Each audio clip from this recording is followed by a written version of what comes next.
Hola, hola, muy buenas tardes desde la Ciudad de México, buenas noches desde el viejo continente. Es un gusto poder decir que estamos de vuelta en esta segunda temporada. Esto es el tercer tiempo, ¿no? Tenemos nuevo hashtag, nuevo logo, pero la esencia se mantiene junto a mi socio Manu Cabrera, que tengo el honor de tener en el día de hoy.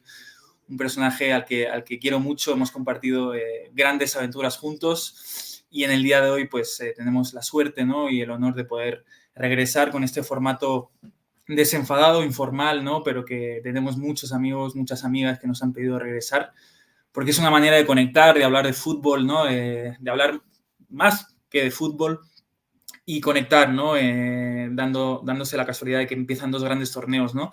Del fútbol masculino, como son la Eurocopa de Alemania 2024 y la Gran Copa América, que regresa en el continente, obviamente americano, ¿no? Pero en Estados Unidos como tal, de arriba abajo, ¿no? De Estados Unidos a Argentina. Creo que México estará también, lo hablaremos enseguida. Sin atardarme mucho más, para mí es un gusto, como siempre, Manu.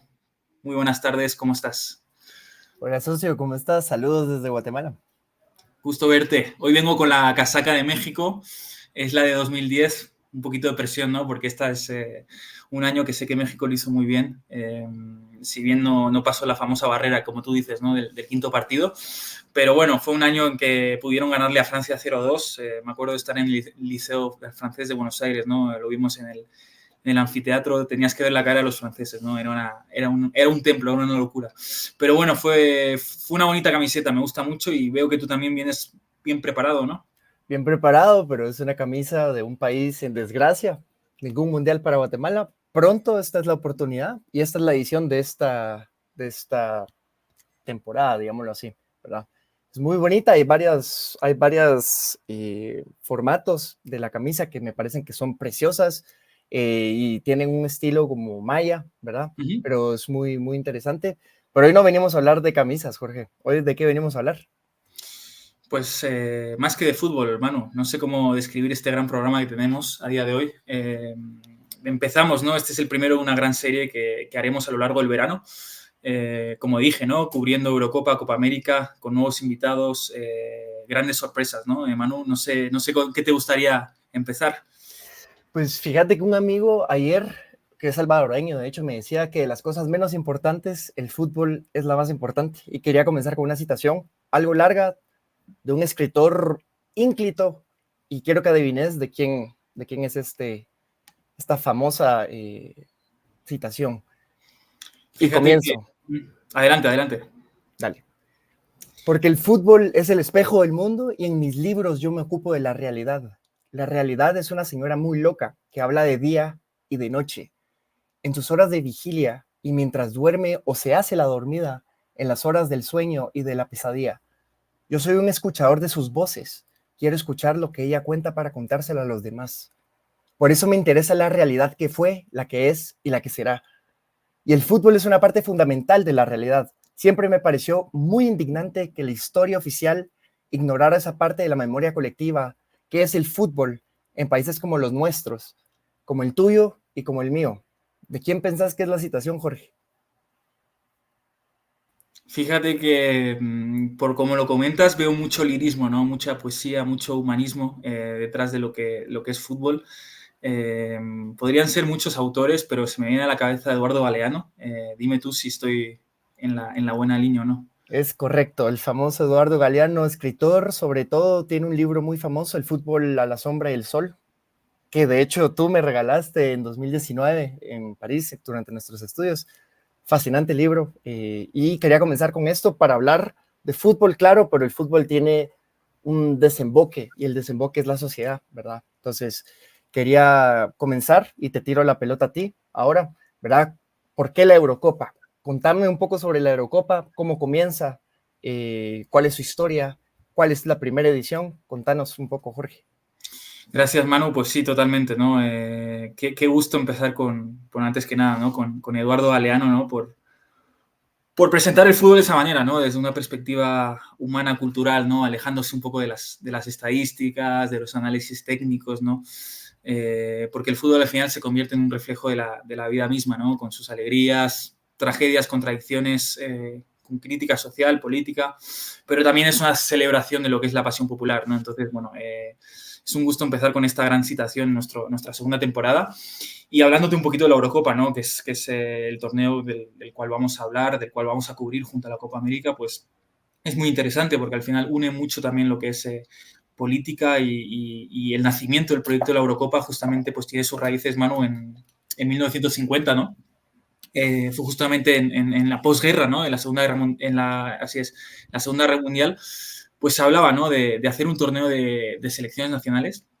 Y esto fue promovido por el francés Henri Delaunay, que justamente era secretario general de la Federación Francesa de Fútbol, ¿no? Y pues fíjate el paralelismo con la política, ¿no? Porque él era un gran apasionado de la integración del fútbol en Europa, de la integración europea. Y eran esos tiempos, ¿no? De la declaración de Schuman, de ir más allá de la confrontación entre estados soberanos en Europa. Entonces se buscaba mucho pues, la integración, ¿no? A través del comercio, como puede ser el carbón y el acero, como empezó, pero también a través del fútbol, ¿no? Y es así como se propone esa idea. Henri Delaunay lo propuso, de hecho, en 1927, Manu, pero obviamente no se pudo formar por el tema de la Segunda Guerra Mundial. Y, de hecho, murió en 1955, ¿no? Antes de ver realizada su visión. Eso fue interesante. Lo que sí te puedo comentar es que es en el Congreso de la UEFA del 57 cuando se decidió llevar a cabo la idea de Delaunay y se estableció formalmente lo que es el Campeonato Europeo de Naciones, con una primera edición en 1960, Manu. Súper interesante. Y al final, fútbol y política va agarrado de la mano como dos viejos esposos, aunque la gente lo sigue negando, ¿verdad?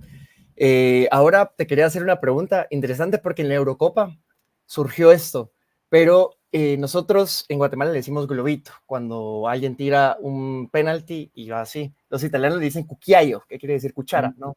Pero ¿cómo le decimos los demás y por qué le decimos así? Justamente, ¿no? Creo que es uno de los momentos más icónicos de la historia de los campeonatos de Europa de selecciones, ¿no? La famosa Panenka, ¿no? Que viene del exfutbolista checo Antonín Panenka. Jugaba en lo que era ahora República Checa, antes Checoslovaquia, ¿no? Y la verdad fue un momento histórico, ¿no? Porque fue muy innovador y fue conocido por su famoso estilo de ejecutar penaltis, ¿no? Y justamente ese penalti lo ejecutó en la final de la Eurocopa de 1976, ¿no? Muy curioso. Y justamente, pues, desde ahí, pues, podemos hablar de que el legado de Panenka es que a esa jugada legendaria, ¿no? Se la conoce como la Panenka, ¿no? Y está asociado principalmente por el contexto de hacer algo tan técnico con gran valentía en un contexto de tanta presión, ¿no? Claro. No sé si te acuerdas de algún futbolista que haya hecho la Panenka últimamente. Yo siempre tengo en la memoria a Sergio Ramos, ¿no? En la Eurocopa 2012, esos penaltis contra Portugal, o sea, venía de fallar un gran penalti con el Real Madrid contra el Bayern, con muchos memes por tirarla a la luna, como podríamos decir, pero ese día en las semifinales decidió hacer la Panenka y fue impresionante, ¿no? Porque el resto es historia. Claro. Hay una historia famosa en Italia, en la Eurocopa del 2000, que viene Francesco Totti y le dice a todos sus compañeros que va a ser el cucchiaio, y la tira de cucchiaio y entra. Pero al final es Panenka, ¿verdad? Que popularizó todo esto. Buenísimo, Jorge. Y lo último que te quería preguntar era sobre el palmarés de la Eurocopa. ¿Quiénes son los más ganadores? ¿Quiénes han perdido todo? ¿Nunca han tenido algo? Contame sobre esto. Justo. Creo que es súper interesante lo que me comentas porque podemos creer, ¿no? Que siempre hablamos de grandes favoritas en el mundo de la Eurocopa y sí es verdad que las hay, pero a nivel de palmarés está muy competitivo. Pues tenemos a Alemania en el primer escalofón, ¿no? Incluyendo a Alemania Occidental, ¿no? Con 3 títulos. Estos 3 títulos fueron el primero en el 72, el segundo en el 80 y el último y el tercero en 1996, ¿no? Veremos este año siendo anfitriones, jugando en casa, con la famosa y legendaria retirada de Toni Kroos, a ver cómo les va, ¿no? Creo que tienen un gran equipo, hablaremos con nuestros invitados al respecto, ¿no? Pero adivina quién viene justo después de Alemania, o a la par de Alemania, también con 3 títulos. España. España, la selección española, ¿no? Con 3 títulos. En el 64 fue la primera vez con Luis Suárez, ¿no? En su momento el único Balón de Oro español en la historia del fútbol europeo masculino. Pero después las famosas de 2008 y 2012, una época dorada, irrepetible. por juego, por impacto y por cómo se ganó, ¿no? Junto con el Mundial de 2010. Pero bueno, antes que nada, seguir con esto, ¿no? Después de España con 3, vendría ya Francia con 2, el 84 con Platini, el 2000 con Zidane, con Titi Henry. Italia con 2 títulos, parecen pocos, ¿no? Pero bueno, fue el primero en el 68, el segundo en 2020, la última campeona, ¿no? En el estadio de Wembley, ganándole a Inglaterra. Y ya después venimos con varios países con un solo título, algunos países que ya no existen, Manu, como puede ser la Unión Soviética, con su primer título en la primera edición de la Eurocopa. En ese momento jugaban solo 4 países, pero bueno, ahora hablamos de 24 selecciones. Fue la Unión Soviética, tenemos a los Países Bajos con un título, Dinamarca, Grecia en 2004, obviamente Portugal, ahí en el Stade de France con el famoso Eder, y Checoslovaquia, la Checoslovaquia de Panenka. Esa sería un poquito la evolución y creemos importante, ¿no? A platicar un poquito de la historia de la Eurocopa antes de empezar este proyecto, ¿no? Y entrar de lleno en lo que es la Eurocopa 2024.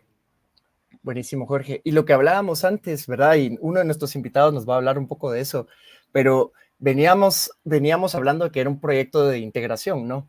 Pero en esa en ese primer torneo de Eurocopa, la España franquista decide no ir a la Eurocopa porque se iba a enfrentar a la Unión Soviética, que era comunista y era un choque, ¿verdad? Ideológico. Entonces es muy interesante porque son cosas que suceden y al día de hoy todavía nos impactaría saber ese tipo de cosas. Y fíjate, Manu, hablando de eso, antes de pasar a la Copa América, ¿no? De las 4 selecciones que participaron en la primera edición de 1960, pues estamos hablando de 3 estados o países que ya no existen, ¿no? O sea, la Unión Soviética, Yugoslavia y Checoslovaquia, ¿no? Aparte de esas 3, participó también Francia. Y como decíamos, ¿no? Anteriormente fue la Unión Soviética la primera campeona del torneo. Pero bueno, efectivamente el torneo ha crecido significativamente a nivel de tamaño y sobre todo de popularidad. Y ahora estamos hablando de 24 equipos, ¿no? O sea que sí hay un gran paso. Manu, yo te quería platicar un poco ahora del segundo gran torneo que vamos a estar cubriendo a lo largo de esta segunda temporada, que es la Copa América. ¿Podrías comentarme un poquito de la historia, de la primera edición, del primer campeón? ¿Qué me comentas al respecto? Sí, Jorge, la historia de la Copa América es bastante interesante. Es el segundo torneo regional más viejo, si consideramos mucho la historia de la Gran Bretaña, que se hacían torneos, ¿verdad? Como amistosos. Pero la Copa América, la primera edición, la historia es brutal. El presidente de la AFA estaba en un proceso de criollización de la AFA, porque antes estaban muy ligados a la FA de la Gran Bretaña, y decidieron comenzar a tener todo el papeleo, todo lo administrativo en español, y dijeron deberíamos de hacer algo latinoamericano. Entonces invitan a Chile, Brasil y Uruguay en Buenos Aires a jugar un par de amistosos, y ahí mismo viene el director, y creo que es el presidente también de Montevideo Wanderers, que dice, sí, hagamos un campeonato, no se va a llamar la Copa América, se va a llamar Campeonato Sudamericano, y deciden hacer la Copa América también para conmemorar la independencia de Argentina del Imperio Español, ¿verdad? En esto, lo interesante es que el torneo ya había empezado y se dice después que ya había, ¿verdad? Que lo van a hacer como de un formato de torneo. Y lo más interesante de todo es que no es un formato de eliminación directa, era un formato donde tú te enfrentas a todos y 7 días después se encuentran con una grande crisis, que es que Argentina para ganar el torneo tiene que ganarle a Uruguay y Uruguay solo tiene que empatar porque tiene más puntos que Argentina. Entonces Uruguay solo tiene que jugar defensivamente. Una final con un equipo teniendo solo que ir a buscar el empate, ¿no? Exacto. Y son cosas que en el fútbol ha ido evolucionando, ¿verdad? El fútbol ha sido defensivo anteriormente y pequeñas reglas como estas solo fomentan, ¿verdad? Tener un fútbol defensivo. ¿Qué pasa? Uruguay gana porque justamente, adivina qué pasa, Jorge. Empatan. Fíjate. Y buscó el empate de ese partido, no lo sabemos, ¿no? Pero bueno, Uruguay... Los anales de la historia siempre dicen que Uruguay, ¿verdad? Buscó el empate. Sería bueno saber la realidad, ¿verdad? Para eso existe la historia, la sociología, etc. Y qué bueno que hablamos de Uruguay, porque Uruguay es el gran ganador de las Copas Américas. Tiene 15, ¿verdad? Esa era mi pregunta, ¿no? A nivel de palmarés, podemos pensar, ¿no? Que estamos hablando de Brasil, Argentina, pero al final Uruguay como tal es la más grande, ¿no? Claro, 15. 15 Copa Américas ganadas, la última fue con Forlán, ¿verdad? En esa Copa América famosa de 2009, si no estoy mal. Y la 2011, segunda, me parece, socio, 2011, 2011, perdón, en el perdón. Estadio Monumental de River Plate, 3-0 a Paraguay, me parece que Es fue la cierto, final. totalmente, tenés toda la razón. La segunda selección con más títulos es Argentina con 14. La más reciente fue la que pasó antes del Mundial, que voy a hablar un poco de eso después. La tercera sería Brasil, que tiene 9, y Brasil, para tener 5 mundiales, tiene 9 Copa Américas. Eso habla mucho de la competitividad del fútbol Totalmente. sudamericano. Y tenemos a otro invitado que nos va a hablar un poco de eso, así que no voy a tocar el tema.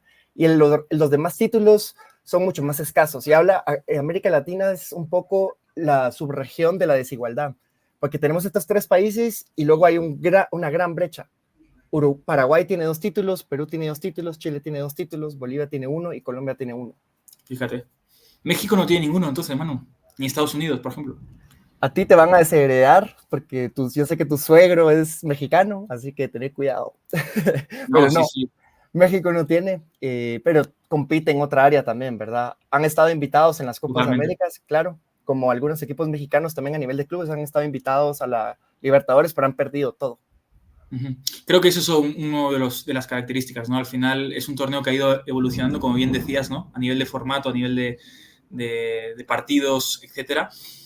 Y ha habido torneos en donde quizás solo teníamos a los sudamericanos y no a los equipos de Norteamérica. Este año en Estados Unidos, la Copa América 2024, pues vamos a tener de A a Z, ¿no? De pie a cabeza, las grandes selecciones van a estar Estados Unidos, Canadá, México, grandes equipos centroamericanos. Entonces va a ser una competencia pues muy interesante de ver, ¿no? Claro, y todo esto sucede en Estados Unidos y no es la primera vez que sucede, ¿verdad? La sede de esta Copa América va a ser en Norteamérica, pero no es la primera vez que pasa porque en 2016, ¿verdad? Es la Copa América Bicentenario, que básicamente se juega una edición solo para conmemorar la Copa América, donde pues los Messi lovers se van a poner un poco frustrados, pero donde Argentina pierde contra Chile. Y Totalmente. Penaltis, ¿verdad, Manu? así es. Y por eso la importancia de la última edición, donde la Copa América la gana Argentina contra Brasil en Brasil, con gol de Di María, el famoso también, ¿no? Un globito, le decimos nosotros, que es por arriba del portero, en Totalmente. pase largo. Una vaselina, dirían en el viejo continente español, Claro, en la época del COVID, ¿no? claro. Y los estadios vacíos, un poco se le quitó un poco el alma al cadáver, pero de todas maneras sigue siendo fútbol. Así que buenísimo, Jorge. Yo creo que cubrimos la mayoría de las cosas. Si querés, te dejo invitar y presentarme, porque no lo conozco, a nuestro primer invitado.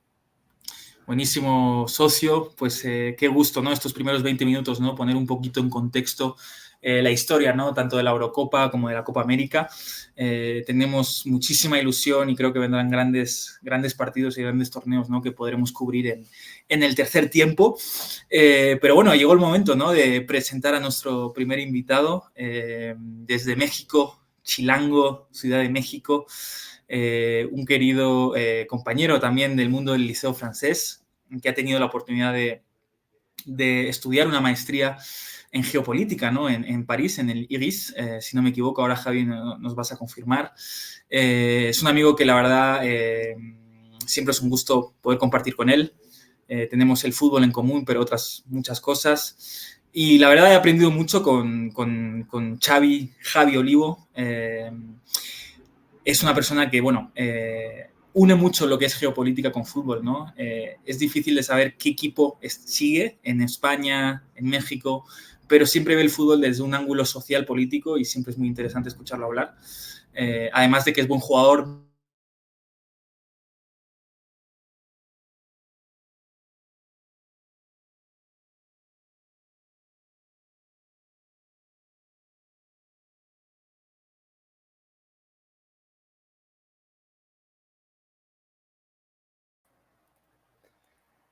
Bueno, supongo que quería decir que eras un gran jugador, ¿verdad? Le hago confianza otra vez a mi socio y te dejo presentarlo, Jorge, porque tuvimos ahí un problema técnico, pero te dejo terminar de presentarlo.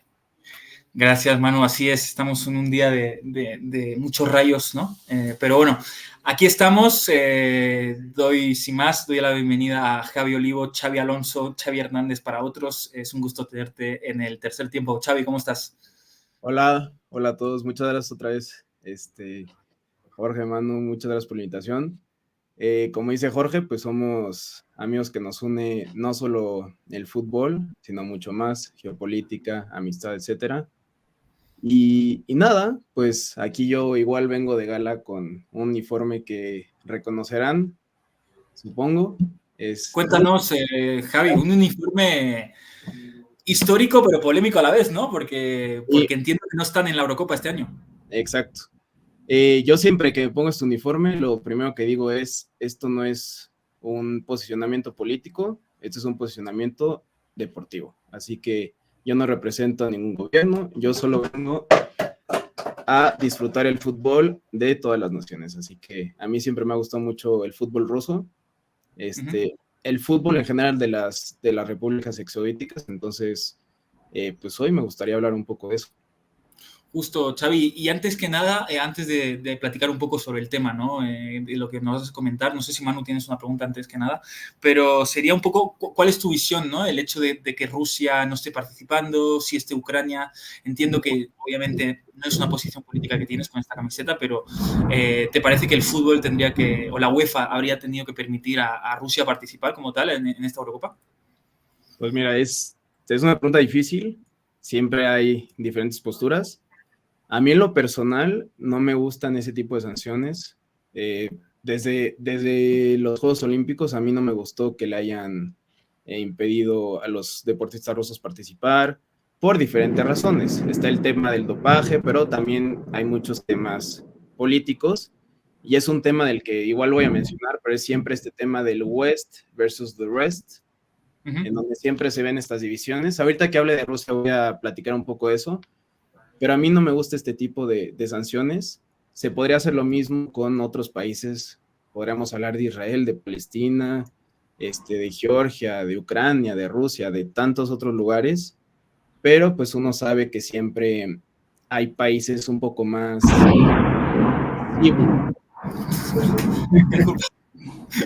del oeste, ¿no?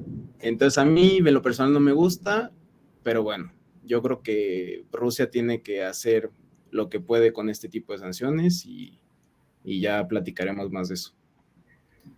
Claro.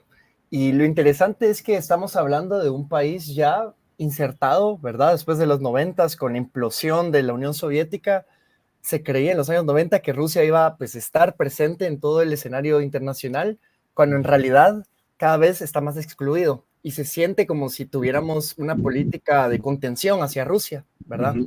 Sí, sí, sí. Últimamente, simplemente con el hecho de mencionar la Liga Rusa, pues todos sabemos que la Liga Rusa siempre participó en la UEFA, en todos los torneos de la UEFA, con equipos históricos que digo, obviamente no han sido equipos que han llegado muy lejos, pero pues tenemos el ejemplo del Zenit de San Petersburgo, del CSKA Moscú, del Dinamo de Moscú, ¿no? Equipos muy importantes. Yo creo que los pongo a la par de los equipos ucranianos, como el Shakhtar Donetsk, por ejemplo.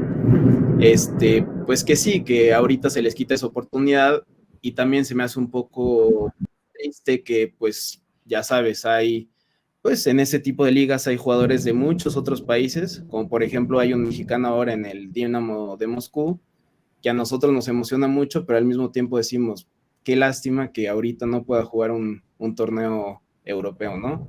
Pero bueno, esperemos que por el bien del fútbol y sobre todo por el bien de la paz, ya en el futuro Rusia pueda regresar otra vez a torneos de la UEFA. Claro. Clarísimo, Javi. Siempre es un gusto escucharte. Pues si quieres te dejamos unos 5 o 10 minutos, te dejamos el anfiteatro, como decimos, ¿no? El templo, para que nos comentes un poquito sobre la historia del fútbol soviético, un poquito lo que tienes ganas de compartir con nosotros. La verdad, como sabes, ¿no? Esto es un programa totalmente abierto, donde dejamos compartir opiniones, visiones, y para nosotros siempre es una manera de aprender, ¿no? Y de compartir juntos lo que nos une. Entonces, bueno, en este tercer tiempo dejamos la palabra a Xavi Olivo para que nos hable de su tema predilecto. Gracias, Xavi. Gracias. Bueno, pues primero que nada hablar de la Unión Soviética. Como todos sabemos, la Unión Soviética siempre ha destacado en todos los deportes. Y bueno, hablando de los Juegos Olímpicos, siempre fue un país que llegaba siempre en los primeros lugares. Y hablando del fútbol específicamente, pues en su época fue una de las mejores selecciones. Recordemos que sus mejores épocas fueron los años que serán 50, 60, que es justamente en los años 60, específicamente en el Mundial de Inglaterra 1966, que la Unión Soviética llegó en cuarto lugar. Y en los siguientes mundiales, pues la Unión Soviética la verdad hizo papeles muy importantes, llegando a los cuartos de final. Unos cuartos de final que yo como mexicano pues siempre he soñado, pero pues la verdad se nos ha dificultado. Y no solo en los mundiales, sino también, como le había dicho Jorge antes, la Unión Soviética fue el primer país campeón de la Euro en 1960. Y también hablar de los Juegos Olímpicos, que pues obviamente siempre fue su más fuerte. Y no solo ganaba en absolutamente todo, sino también en el fútbol, pues ganó el oro en los Juegos Olímpicos del 56, ganó el bronce en 1972, en el 76, o sea, la verdad la Unión Soviética, aunque siempre destacó muchísimo más en otros deportes, en el fútbol, la verdad siempre lo hizo muy bien, y ejemplo de ello es, pues, un jugador que tal vez los más jóvenes no conocen, pero los apasionados del fútbol, absolutamente todos lo conocemos, que es Lev Yashin, el mejor jugador de la historia de la Unión Soviética, el mejor jugador ruso, porque bueno, digo ruso porque él nació en Moscú. Fue un portero que, como ustedes supongo ya sabrán, le decían la araña negra, y era un portero impresionante, para muchos ha sido el mejor portero de toda la historia. Yo la verdad siempre considero que es el mejor portero de toda la historia, aunque nunca lo he visto, nunca lo pude ver en vivo, obviamente. Pues es el único portero que ha ganado un Balón de Oro, cosa que pues lo pone en el podio mucho, mucho, muy alto. Y bueno, fuera de ya con la disolución de la Unión Soviética, pues como sabemos se dividió en muchísimos países en Asia Central que ahora son parte de la Federación Asiática, más Kazajstán, que es parte de la UEFA, más los países del Cáucaso, que también son parte de la UEFA, y los países de Europa del Este, que obviamente son parte de la UEFA, ¿no? En mi opinión y en la opinión de muchos, los países más destacados hoy en día son Rusia y Ucrania. Rusia, obviamente, pues simplemente con mencionar a Lev Yashin ya con eso es algo espectacular, pero también podemos mencionar a jugadorazos como Arshavin, que yo me enamoré de Arshavin desde la Euro 2008, con jugadores como Shirkov, yo aficionado del Chelsea, la verdad me gustaba muchísimo, con Pavlyuchenko, con Zagoyev, con Golovin, y bueno, Ucrania es el otro país que también siempre ha destacado muchísimo, pues obviamente con Shevchenko, que junto con Lev Yashin, pues ha sido el único deportista, el único futbolista de una república exsoviética que ha ganado el Balón de Oro, ¿no? Entonces, pues esos dos ejemplos nos muestran que Rusia y Ucrania son los dos países top del fútbol exsoviético, ¿no? No sé si quieran mencionar algo, pero si quieren, en un ratito también me gustaría hablar un poquito más de Rusia y ya después podemos seguir platicando. Dale, buenísimo. Sí, Bueno, hablemos de Rusia. Yo tenía, ahora yo tenía una pregunta, Xavi, si puede ser. Eh, qué curioso que pongas a este portero, ¿no? Soviético como número uno. No lo has visto como tal, pero es verdad que, bueno, ha ganado el Balón de Oro, ha sido muy influyente para el fútbol ruso, para el fútbol soviético como tal. ¿Qué es lo que podrías resaltar de él, de lo que has escuchado, de lo que has podido leer en el ámbito futbolístico como tal? ¿Qué lo resaltaba como portero, ¿no? Pues la verdad, simplemente con su apodo, la araña negra, que era un tipo que podía saltar y llegar a cualquier balón. Era un portero no era muy alto, pero era un portero que llegaba absolutamente todos los balones, un portero que jugaba sin guantes. Digo, es un portero de otra época, obviamente no lo podemos comparar con futbolistas actuales, pero en su época fue totalmente revolucionario, o sea, era un jugador que absolutamente nadie le podía meter un gol, y sí, o sea, era algo totalmente diferente a lo que se conocía, o sea, era un futbolista totalmente fuera de serie, y pues como tú dices, nunca lo vi jugar, pero de todo lo que yo he escuchado, tiene que estar sí o sí en el top de los mejores porteros de la historia y obviamente pues de los mejores jugadores de toda la historia de Rusia y de la Unión Soviética. Sin duda, sin duda. Manu, a ti Arshavin también te hacía cosquillas, ¿no? De joven, ¿o qué? Claro, cuando le mete 4 goles a Liverpool, ¿verdad? En un partido de Premier League es fascinante. Arshavin, de hecho, si no estoy mal, ganó la Europa League con el Zenit y una temporada después lo compra el Arsenal, pensando que iba a ser esta gran estrella, pero parece que tuvo una vida privada, personal muy turbulenta, ¿verdad? Sí, sí, y como le decía, a mí Arshavin me enamoró en la Euro 2008, que justamente me gustaría hablar rapidísimo de esa Euro, que la verdad Rusia pues ha sido su mejor torneo, o sea, en cualquier tipo de torneos, la Rusia independiente llegó hasta las semifinales, eliminado hasta los cuartos de final, eliminado por los Países Bajos, en un partidazo que llegaron hasta tiempos extras, en donde pues Pavlyuchenko, Arshavin metieron goles, fueron espectaculares.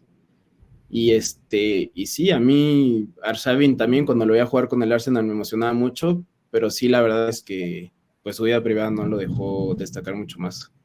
Claro. Totalmente. Y tal vez Perdón, Manu. me dejas... Sí, socio, adelante, por favor. Pues ahorita ya lo comentamos, el gran ausente, ¿verdad? De esta Eurocopa es Rusia, pero Sí. no es el único espacio soviético, aunque no sería hacerle favor a países que tienen propia cultura, ¿verdad? Una historia diferente de lo ruso, pero hay 2 países que van a participar en esta Euro. Coméntanos un poco sobre ello. Exacto. Entonces, bueno, como ya sabemos, fuera de Rusia, los 2 países que van a participar son Ucrania y Georgia. Ucrania, pues ya lo mencioné, es el país más, en mi opinión, es el más importante de todos los países soviéticos, y en segundo lugar yo pondría Rusia. Ucrania, que pues en esta Euro se clasificó en un repechaje, es un país, la verdad, que siempre ha destacado muchísimo. Ya mencioné obviamente a Shevchenko, pero hoy en la actualidad, la verdad, en mi opinión, podría tener un papel muy importante y podría ser una oveja negra, porque simplemente hablamos de la portería, tienen a Lunin, que ha hecho un trabajo espectacular. Hablando de la delantera, tienen a Dovbyk, que es simplemente el goleador de la liga. Tienen a Tsigankov, que jugadorazo en el Girona. Tienen a ¿cómo se llama? Zinchenko del Arsenal. O sea, la verdad, el equipo que tiene ahora Ucrania es un equipazo. Y del otro lado, Georgia, que es lo que quería hablar después, de estos países que han mejorado muchísimo. Pues Georgia es uno de ellos, un país que la verdad nunca había destacado mucho en fútbol, y pues ahora de la mano de Willy Sagnol, este francés que ahora es entrenador de Georgia, no es un azar que hayan llegado hasta acá, no es nada más por Willy Sagnol, sino también es por sus figuras, como obviamente Vicha Kvaratskhelia, que es para mí en el top 5 de los mejores jugadores de Italia y en el top 10, 20 de toda Europa. Pero también no solo tienen a Gvicha, tienen en la portería a Mamardashvili, que Jorge, como aficionado del Real Madrid, pues también ha sufrido con este portero del Valencia, que en mi opinión es en el top 5, personalmente, o top 5 de los mejores porteros de España. Y no solo tienen a ellos 2, también tienen a otros que me gustaría destacar, que es Mikau Tatse, que es un jugador prestado por el Ajax, que juega ahorita en el Metz francés. Está otro que es Davitashvili, que es un jugador, la verdad, que yo creo que va a llamar mucho la atención, que juega en el Bordeaux en segunda división de Francia, pero la verdad es muy bueno. Entonces, Georgia para mí no es un azar que hayan llegado tan lejos. Yo creo que han progresado muchísimo y la verdad, Ucrania y Georgia yo creo que sí podrían pasar de su grupo y específicamente Ucrania yo creo que puede llegar hasta una semifinal. ¿Por qué no?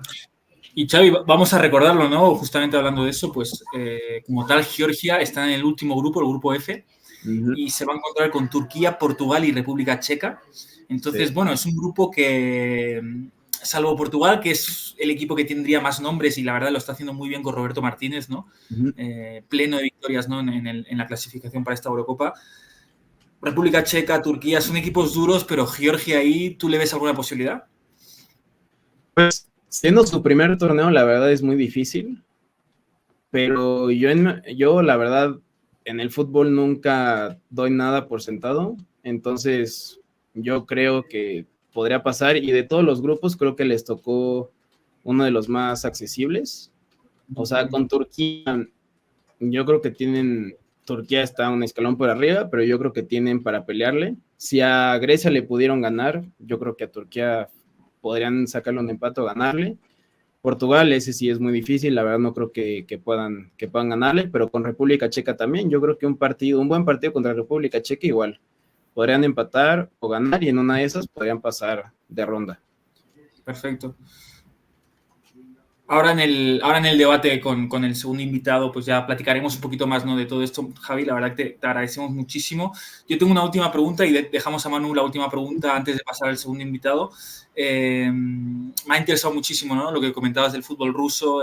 Pues la verdad que para mí también no fue impresionante ver la Rusia 2008, ¿no?, con esas semifinales contra España, con Pavlyuchenko, ¿no? Se habla poco de Pavlyuchenko, ese 9 tanque que tenían. Creo que jugó unos años en el Tottenham más tarde, pero era terrible. Me acuerdo como si fuese ayer, ¿no? Un tiro que puso en la escuadra con la cabeza y que salvó Iker Casillas, ¿no? El santo, ¿no? Como lo conocemos en casa.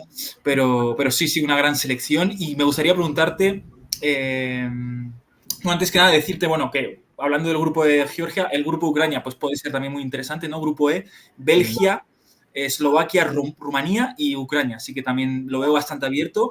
Y mi última pregunta antes de pasar a Manu, por si quieres cerrar con un comentario de tu parte, sería, para ti, ¿cuál ha sido o cuál es el mejor jugador ruso actualmente? Gran pregunta, justo eso, justo quería hablar de eso. Actualmente yo diría que es Golovin, que es este jugador que juega de extremo en el Mónaco. Simplemente un dato que lo posiciona obviamente en ese top es que fue elegido como en el Team of the Season de la Liga Francesa. Entonces eso ya es un dato súper importante. Entonces para mí hoy en día el mejor jugador ruso es Golovin, pero también quería destacar un portero que la verdad Rusia, pues como he dicho, siempre ha sacado grandes porteros, no solo Lev Yashin, sino ustedes también se acordarán de Akinfeev, este jugadorazo, este porterazo del CSKA de Moscú. Y hay un portero muy joven que es para mí la gran promesa de Rusia, que se llama Safonov, que justo hoy el PSG ya puso una propuesta, entonces probablemente será nuevo portero del PSG. Entonces yo creo que ese jugador hay que ponerle mucha atención. Muchas gracias, Xavi. Yo te quería preguntar esto y pasamos al otro invitado. Si Rusia se hubiera clasificado a esta Eurocopa, ¿cómo crees que hubiera llegado? ¿Semis, cuartos, final? Muy complicado. Yo creo que sí hubiera podido pasar de grupo, porque los últimos partidos de Rusia la verdad han sido muy buenos.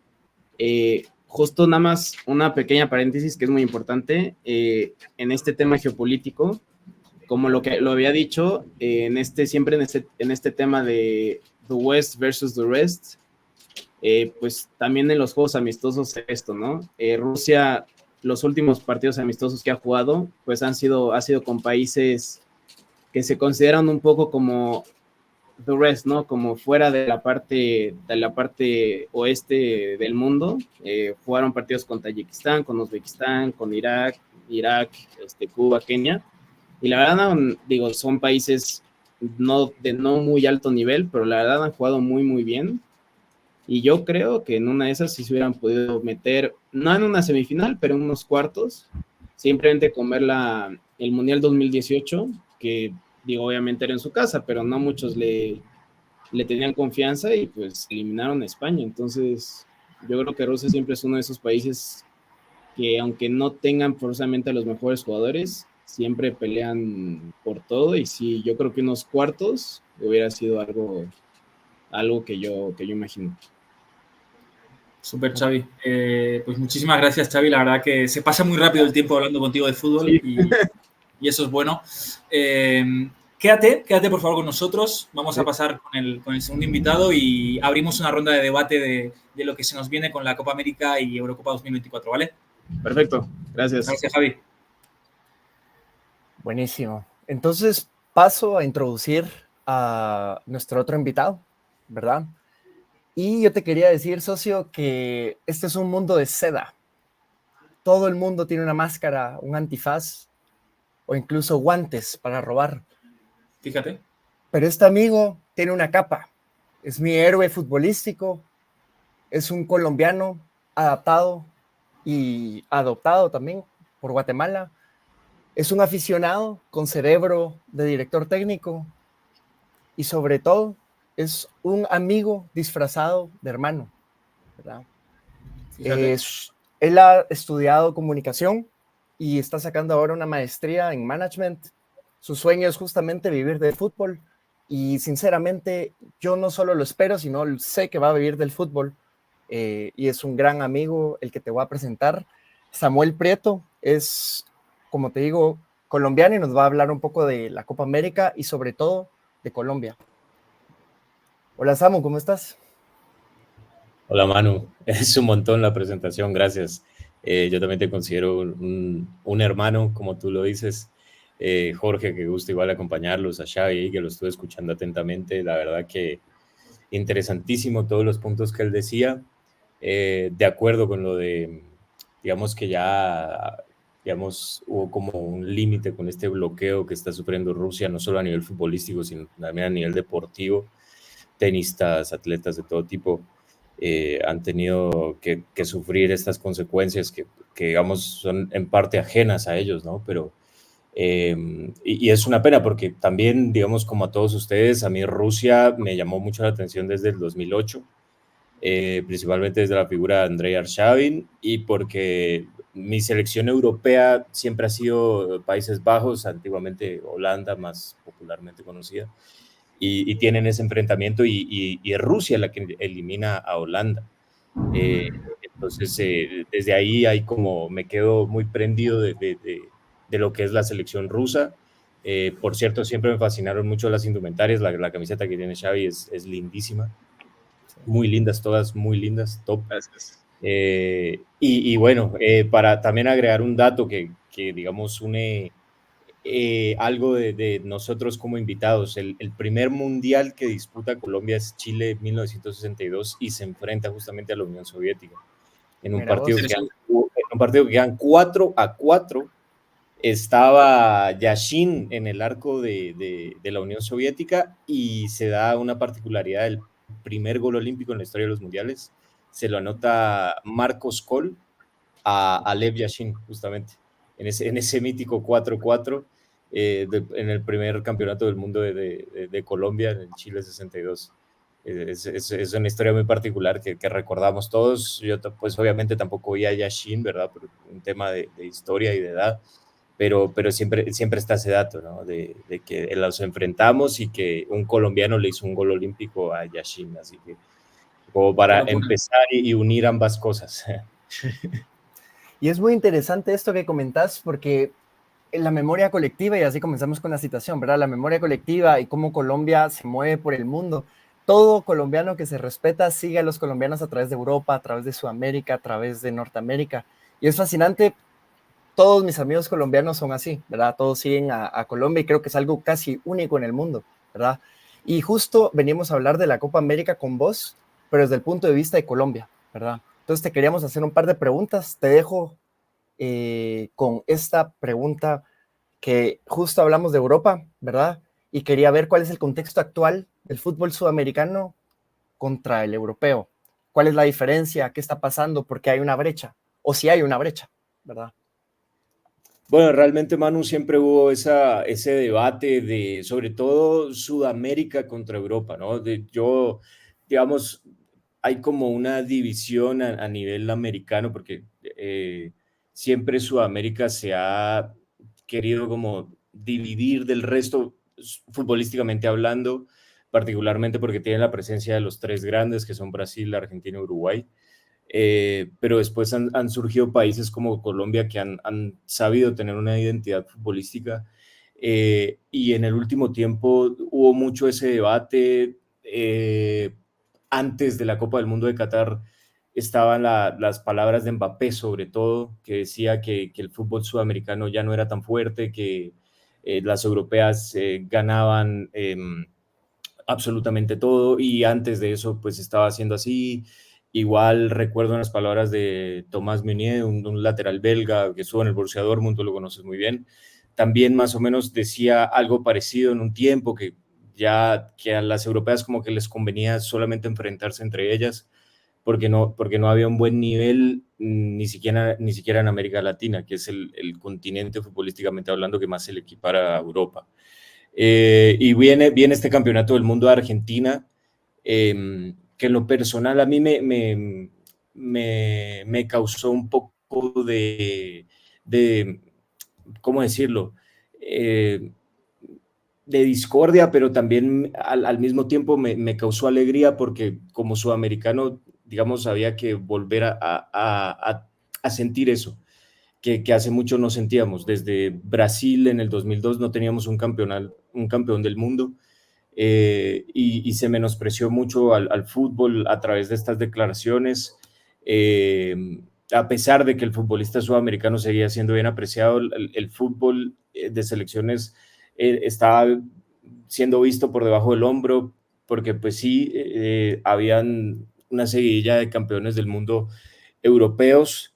Brasil ya no, creo que no había llegado a una final del mundo desde el 2002. Argentina estuvo cerca en 2014, pero más allá de eso, no podíamos volver a hacer hincapié, sobre todo en Copas del Mundo, porque después, bueno, si nos vamos a Juegos Olímpicos, pues sí hubo algunas en el camino, incluso latinoamericanas. Tienes la medalla de oro de México Claro. en Londres. Entonces, como te digo, no es solo un tema de Sudamérica, es un tema del fútbol de este continente como tal, que ha ido creciendo. La región CONCACAF ha ido creciendo mucho. Ya no es tan fácil para las potencias ganarle a países como Guatemala, por ejemplo. Ahora, pues bueno, México, Xavi lo sabe bien, que están en una fase de reconstrucción, diría yo, pero tienes a Estados Unidos digamos, se ha empezado a tomar muy en serio el fútbol, y eso se está viendo con el equipo que tiene, igual Canadá. Así que me parece que vamos a tener una Copa América muy linda, similar a la del 2016, obviamente por la presencia de selecciones de todo el continente, pero me parece que precisamente las invitadas, por así decirlo, van a tener mejor material para competir. En eso también incluye a Panamá, que es una selección que a mí personal me fascina mucho cómo juega. Es una selección muy valiente, con jugadores muy interesantes también. Así que, como digo, va a ser una Copa América supremamente interesante, en la que espero que Colombia pueda, de una vez por todas, dar ese paso adelante que le falta, que es quizá llegar a una final y posteriormente ganarla. Claro. Y creo yo que es también un tema de percepción. Si querés te dejo un espacio, Jorge, para también debatir sobre esto, pero es un tema de percepción. Y justamente hablabas de selecciones y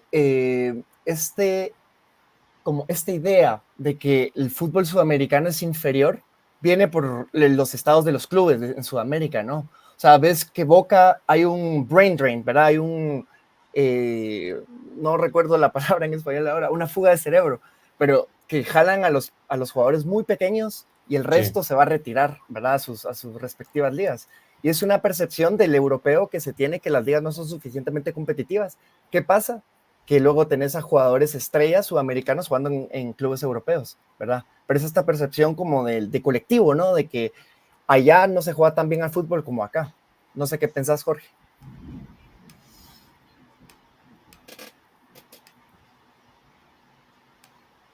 ¿Te hace sentido?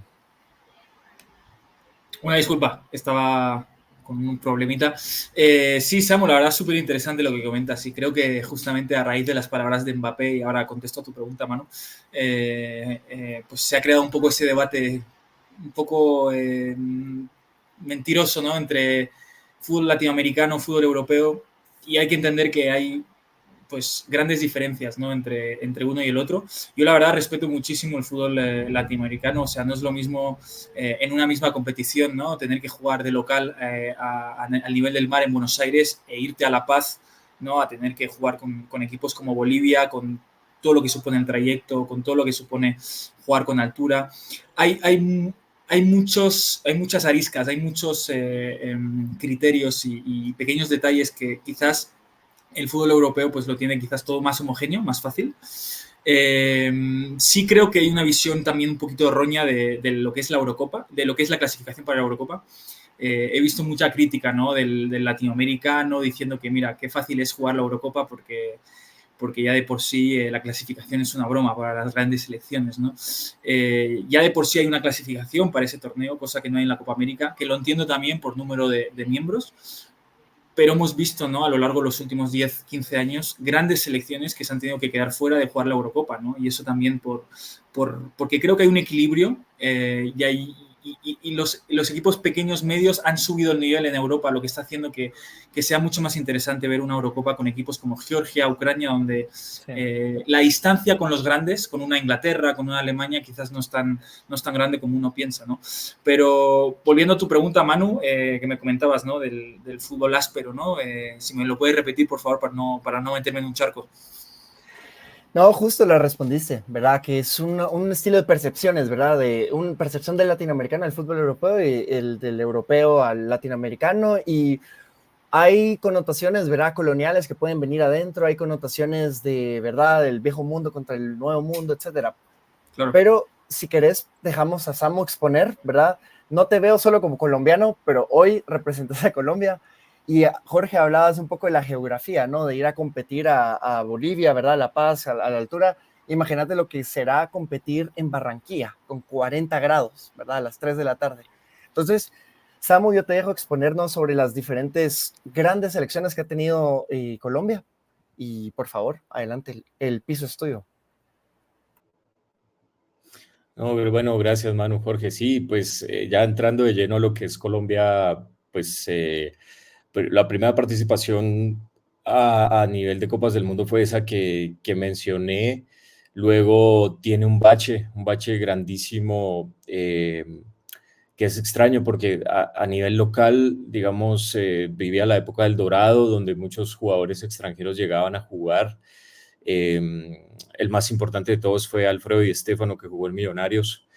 Hay jugadores muy importantes de Brasil, de Argentina, de todas las partes de Sudamérica. Llegaron al fútbol colombiano en esa época que menciono que fue catalogada como el Dorado. Pero a nivel local, digamos, el futbolista local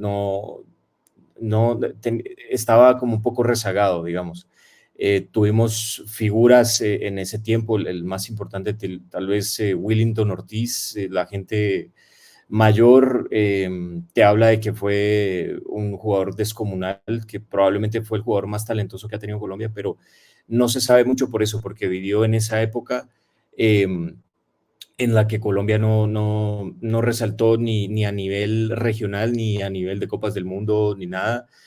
Luego de ese bache vuelve a una Copa del Mundo en Italia 90 y es esa generación icónica de los 90s, comandada por Pacho Maturana, el director técnico, el técnico más importante en la historia del fútbol colombiano, que un año antes había ganado la Copa Libertadores con Atlético Nacional, el primer torneo intercontinental que ganaba Colombia en su historia, y posteriormente pasó a entrenar la selección, que era más que todo una base de ese equipo que él comandó, era una base de Atlético Nacional con otros elementos, como pues obviamente todos recordamos a esa selección por Valderrama, por Asprilla, por Higuita, por Rincón, que murió hace poco, de hecho, pero eran los jugadores icónicos, los 4 jugadores más importantes de esa selección de los 90s, que posteriormente en ese mundial lastimosamente queda fuera por un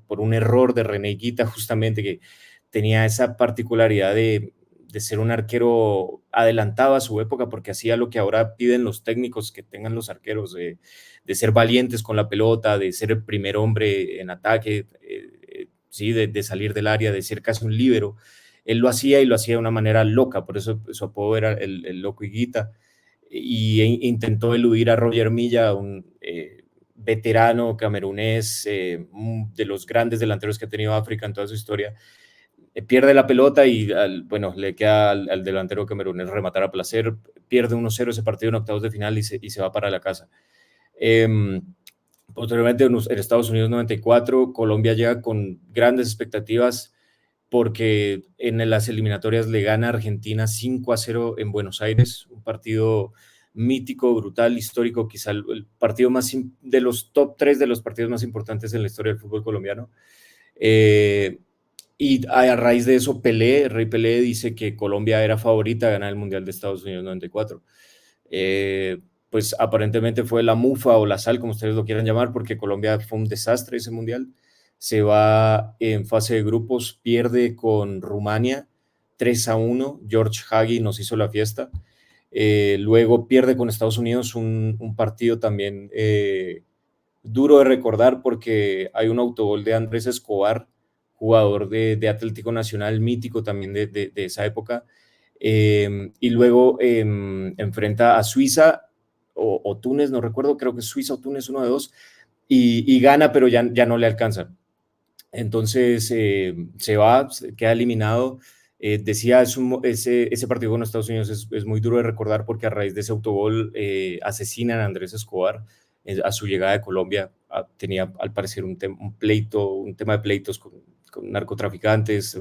Todavía realmente no se sabe muy bien qué pasó. Parece que hubo alguna apuesta, bastante dinero invertido en esos partidos, y esa situación del autogol pues cambió todo. Y bueno, lamentablemente Andrés ya no está con nosotros, pero su memoria sí.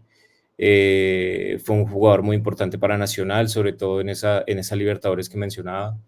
Y luego, posteriormente, pues las generaciones se van desgastando, y ya en Francia 98 empieza a desgastarse esa selección. Ya Valderrama, veterano, Asprilla, veterano, creo que Higuita ya no estaba en el arco. El arquero en ese entonces, en ese mundial, fue Farid Mondragón. También Córdoba había sido el arquero en Estados Unidos 94, entonces ya Higuita había soltado el arco. Ya habían jugadores también importantes, tal vez de no tanta relevancia, pero sí a nivel colombiano, como Leonel Álvarez, el bendito Fajardo, jugadores muy, muy importantes también ya empezaron a ser relegados, y no tenía la misma fuerza, a pesar de haber clasificado al Mundial y también queda fuera en fase de grupos. Le toca jugar contra Inglaterra, contra Suiza y contra Túnez, si no estoy mal. No, otra vez Rumania. De hecho, otra vez Rumania, y Rumania vuelve y le gana a Colombia. Entonces, se complica, le gana a Túnez, y luego en el partido definitivo tiene que jugar con Inglaterra y pierde un gol de David Beckham. Beckham, muy joven, le hace un gol de tiro libre a Colombia. Queda la imagen de Beckham al final del partido correr a pedirle la camiseta a Valderrama, y está la foto donde los dos se cambian la camiseta, y está Beckham con la camiseta 10 del pibe Valderrama, un jovencísimo Beckham, admirando a un Valderrama ya en los últimos momentos de su carrera. Y posteriormente pues viene ese relevo generacional que no es tan bueno, pero que le alcanza a Colombia para alzar su único título hasta ahora, que es la Copa América del 2001. Una Copa América envuelta en problemas digamos, sociales muy grandes en Colombia, por el tema de seguridad, el tema de las guerrillas. Argentina decide no ir por temas de seguridad. Argentina no participa de esa Copa América. Sí fue Brasil, pero tengo entendido que fue con un equipo alternativo, así que digamos que estaba un poco servida esa Copa América para que fuera para Colombia, pero de todas maneras no era fácil. Tenías a Uruguay, México de hecho, fue el subcampeón. Colombia gana 1-0 la final con un gol de Iván Ramiro Córdoba. Y bueno, se alza con el título sin perder ningún partido. O sea, hace una competencia perfecta, no pierde ningún partido. Y después, bueno, esa generación de los 2000 no pudo trascender. Hubo jugadores importantes, quizá el más icónico, Iván Ramiro Córdoba, en su tiempo en el Inter, Mario Alberto Yepes, por mencionar algunos rápidamente, pero no hubo, después pasó mucho tiempo, pero se veía esa camada de jóvenes en los mundiales juveniles. Ya se veía que venían esos Radamel Falcao, ese Freddy Guarín, esos jugadores importantes se veían de a poco en los mundiales juveniles, porque Colombia sí lo hacía bien en los mundiales juveniles. Entonces, era esperar a que llegaran a la edad futbolística de madurez y que también los seleccionadores le dieran la oportunidad para irse integrando. Y finalmente llega la época del 2010, 2011, en donde se integra ya a nivel mayor esas selecciones juveniles. Esa Copa América que mencionaban que gana Uruguay, Colombia la juega bien, pero lastimosamente queda fuera con Perú en un partido fatídico en octavos de final. Radamel Falcao falla un penal con el partido 0-0 y después Perú se encuentra un gol sobre el minuto 80, hace el gol y nos elimina. Pero era una Copa América donde Colombia tenía posibilidades de trascender. De hecho, Venezuela es el equipo que lo hace bien, queda en cuarto lugar. Paraguay llega a la final, llega de una manera extraña porque no gana ningún partido, pero llega a la final. Por eso digo que era una oportunidad para Colombia de haberlo hecho bien. Sin embargo, queda fuera de esa manera. Y posteriormente llega José Pekerman en un episodio, digamos, un poco extraño, porque Bolillo Gómez, que era el entrenador, tiene una historia fuera de cancha que, digamos, en una noche de copas, al parecer golpea a una mujer. Una persona, un transeúnte que iba pasando por ahí se da cuenta, lo denuncia, y fue una situación pues, de fuerza mayor, que hasta el presidente de la República en ese tiempo, que era Juan Manuel Santos, puso en Twitter que la federación tenía que tomar cartas en el asunto. Echan al Bolillo Gómez y llega José Pekerman, y el resto es historia, ¿no?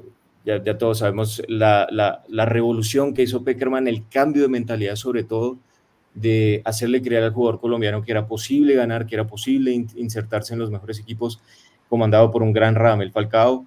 Después pasa la lesión de Falcao, previo al Mundial, James toma la batuta, se presenta al mundo, ya se sabía que era un jugador muy talentoso desde su época de Banfield, y luego sucesivamente van surgiendo figuras colombianas, pero siempre ha faltado ese no sé qué, esa falta de convencimiento o esa suerte, no sé, es una combinación de factores para que Colombia pudiera ganar un título. Claro. Yo lo he platicado mucho con Manu. Bueno, en 2016 hasta esta Copa América también quedamos terceros. Era una Copa América donde se vio mucho el intento de recambio generacional de Pekerman, pero no lo hizo de una manera tardía. Colombia también clasifica a Rusia 2018 de una manera un poco sufrida. Fue una eliminatoria muy sufrida para todos, salvo para Brasil. Argentina la sufre mucho también. Colombia no fue la excepción, la sufrió.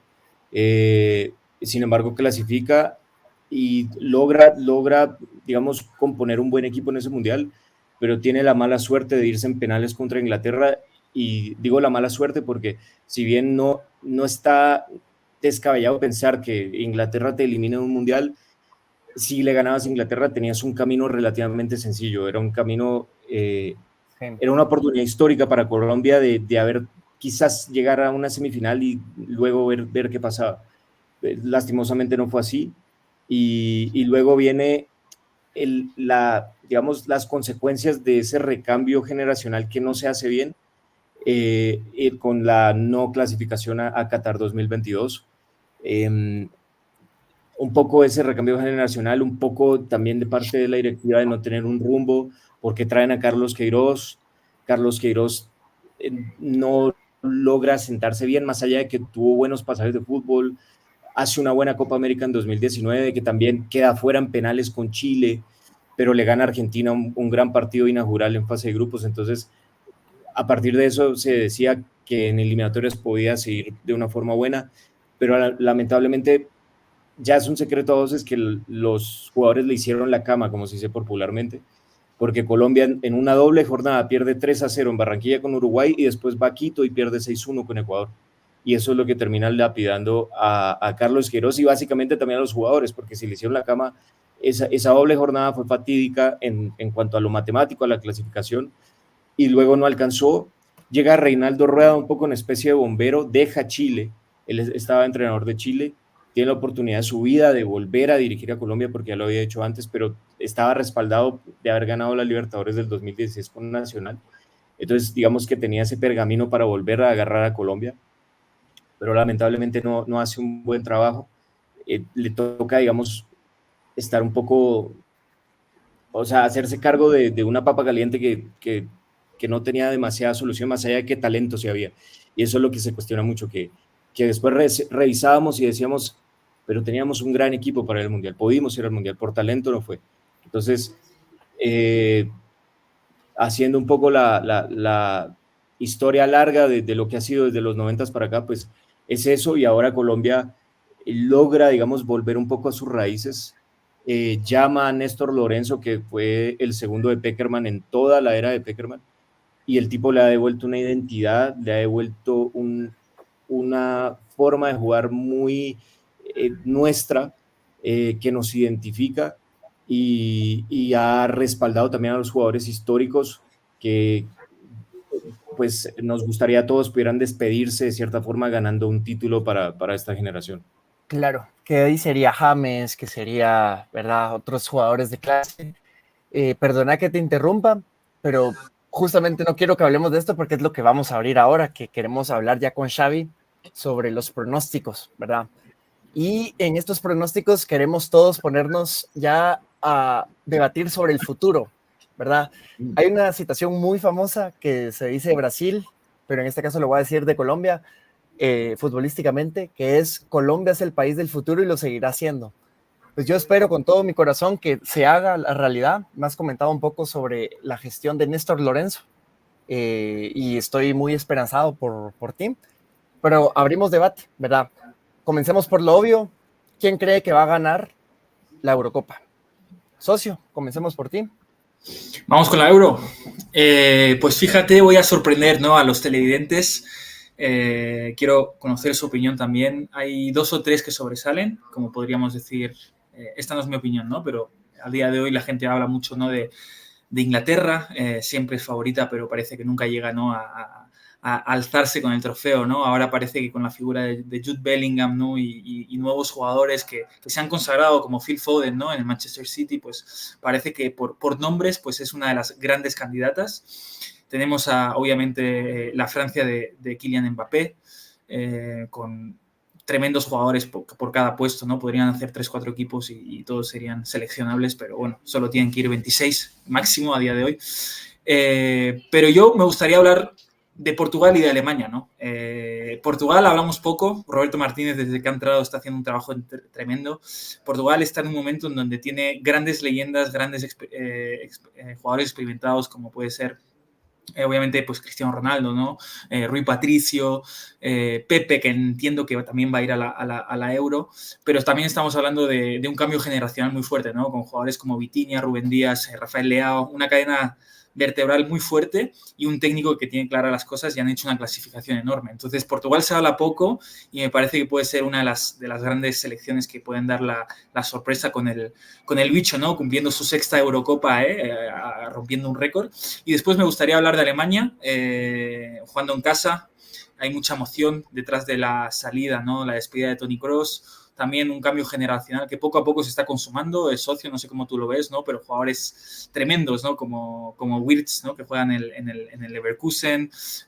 Musiala, obviamente, en el Bayern, que es un pedazo de crack, ¿no?, como número 10 y correcaminos. O sea que yo me quedo con Alemania y Portugal.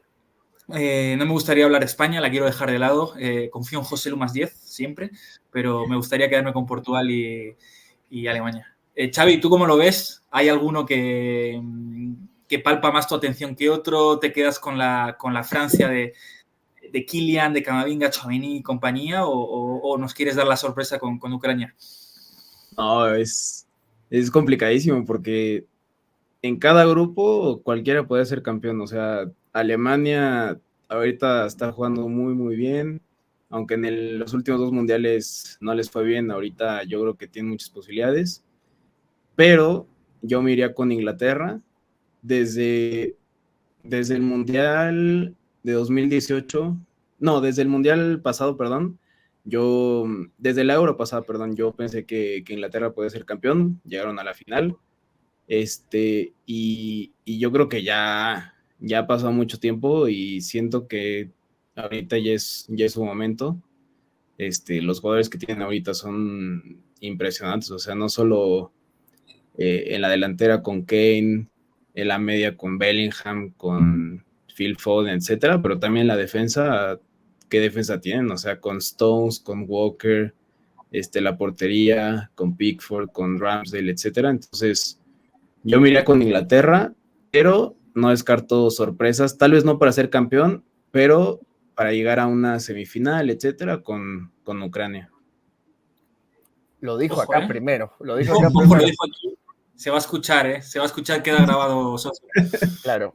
Samu, ¿cómo ves? Yo sé que hablaste una exposición hermosa sobre la historia de Colombia, pero ahorita de la Euro, que sé que también vemos mucho fútbol europeo. ¿Cómo ves los favoritos? No, obvio, yo también soy un enfermo de la Euro, siempre me ha gustado mucho el fútbol europeo, selecciones, como les decía, soy un enamorado y apasionado del fútbol holandés, no solo de la selección.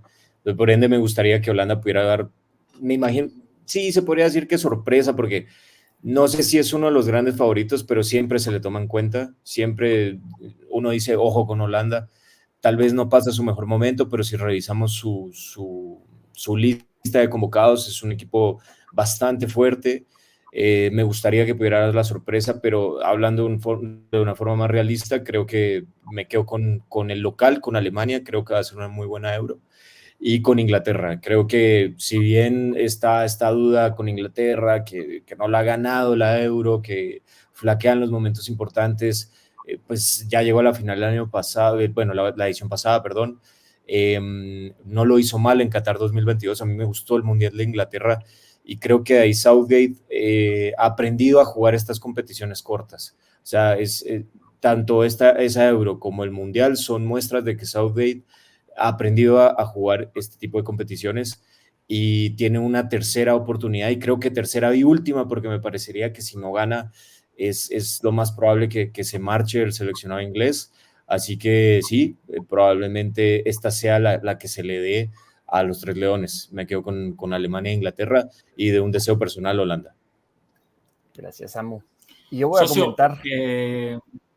Perdón, socio, permito interpelarte. Me gustaría saber, tú que sigues tanto el fútbol italiano, ¿no? Que a nivel de clubes lo han hecho muy bien este año, ¿no? Que estamos hablando de 5 o 6 equipos que van a jugar competiciones europeas, el Atalanta rompiéndole el invicto y algo histórico al gran Xabi Alonso, pero no estamos hablando mucho de Italia. Italia siempre está ahí, ¿eh? Italia no tiene nombres, pero la historia, la forma de competir, solo escuchar el himno italiano ahí en Berlín cuando jueguen va a ser algo que puede cambiar partidos, ¿no?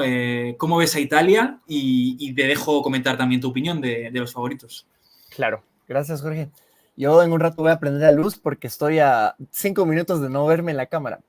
Pero sí, Italia es fascinante. Los últimos años italianos, porque no han ido a 2 mundiales, pero ganaron una Eurocopa de por medio.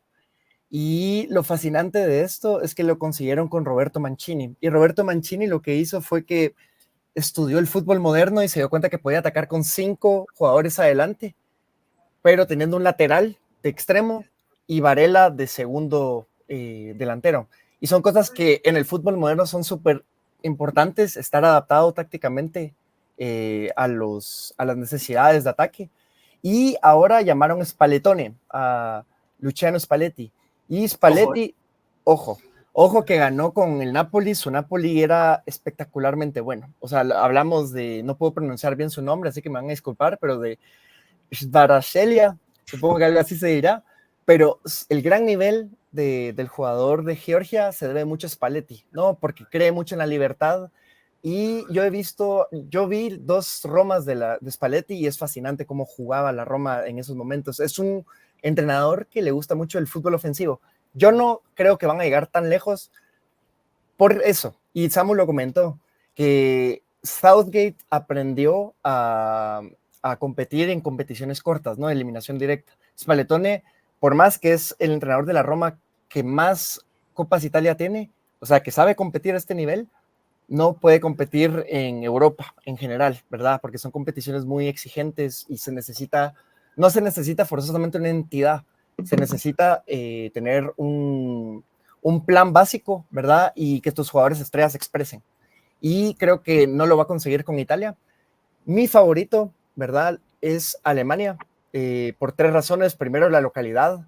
Alemania es conocido por sus grandes fanáticos, ¿verdad? Es una nación con las cuales los televidentes y los oyentes y los pasantes y los futbolistas están muy conectados con el fútbol, porque después de la Segunda Guerra Mundial era la única razón por la cual se podían sentir orgullosos, ¿verdad? Era un canal en el cual podían expresar patriotismo después de todos los desastres que hicieron, ¿no? Y en Alemania se expresa en su selección. Lo segundo, que es lo más romántico que voy a decir hoy, es Toni Kroos, ¿verdad? Y recordemos que la narrativa importa mucho en el fútbol, ¿no? Si tu estrella, uno de los jugadores más importantes en la historia del mundo, dice que se va y habla él en el vestuario y te dice, ganemos esto por mí, y viene el entrenador y dice, sí, él, se vuelve otra cosa, anímicamente te comen, ¿verdad? Mentalidad alemana. Y tercero, Nagelsmann. La gente lo ha crucificado porque ha experimentado mucho tácticamente, pero está adelante de la curva tácticamente. Yo creo que en 2 años la gente va a comenzar a hablar de cómo el Hoffenheim, ¿verdad? Que él tuvo, el Leipzig, fueron fascinantes, y Nagelsmann sí impone mucho su identidad, pero también es una persona que lo humano es lo más importante y lo ha demostrado ahorita con la selección alemana, ¿verdad? Ese es mi favorito. Perfecto, Manu, socio, me encanta escucharte. Bueno, vamos a dejar que prendas la luz de ahí donde te encuentres y pasamos rápidamente a la Copa América. Sé que nos queda muy poco tiempo y que hay gente que se tiene que ir ya, pero me gustaría preguntarles rápidamente sobre sus candidatos en la Copa América. Igual respuestas más cortas, cómo lo están viendo. Y Xavi, ¿tú cómo sientes, pues, a nivel de favoritos y cómo sientes a México también?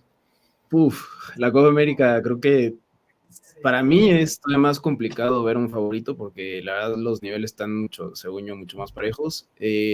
Mi favorito es Brasil. Yo creo que esta Copa América se la tiene que llevar. No sé, obviamente siempre tienes Argentina, Uruguay,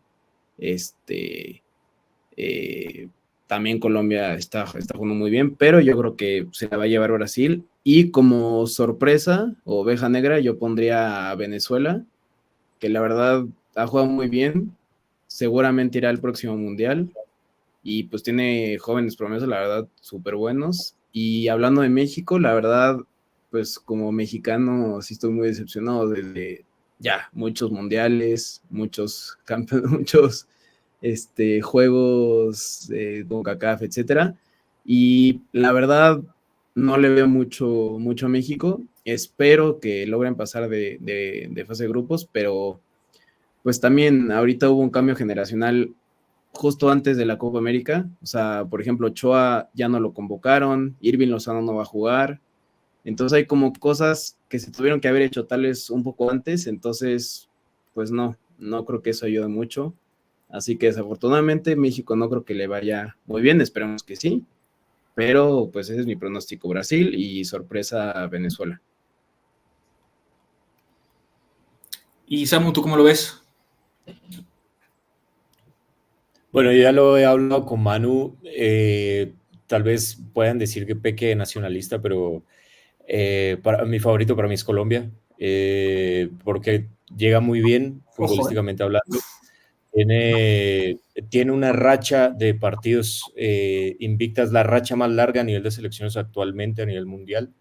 Si estoy mal, con Néstor Lorenzo son 18, de Colombia como selección creo que son 20 o un poquito más de 20. y con lo que nos quedamos es con Néstor Lorenzo, que es el entrenador pues, que agarró a Colombia y que la va a comandar en la Copa América. Llegan en un estado de gracia varios jugadores, comandada por Luis Díaz, obviamente, pero jugadores importantes en cada una de las líneas del equipo. Hay una mezcla de juventud con veteranía y creo que mucha hambre y ganas de que por fin sea la opción o la competición en la que esta generación se dé un título. Creo que hay una sensación general en el país de que esta puede ser. Creo que Colombia probablemente desde el 2001 no se sentía tan capaz de poder ganar una Copa América. Y después tienes obviamente a Argentina. Yo creo que Argentina, pues obviamente como campeón defensor, campeón del mundo, no lo puedes descartar. También se vio que a Scaloni le está costando un poco desligarse de los jugadores con los que fue campeón del mundo, y eso a la larga no sé qué tanto le pueda costar, porque creo que Argentina demanda un recambio generacional más pronto que tarde, y a Scaloni como que le está costando hacerlo, y eso le puede pasar factura en plena Copa América.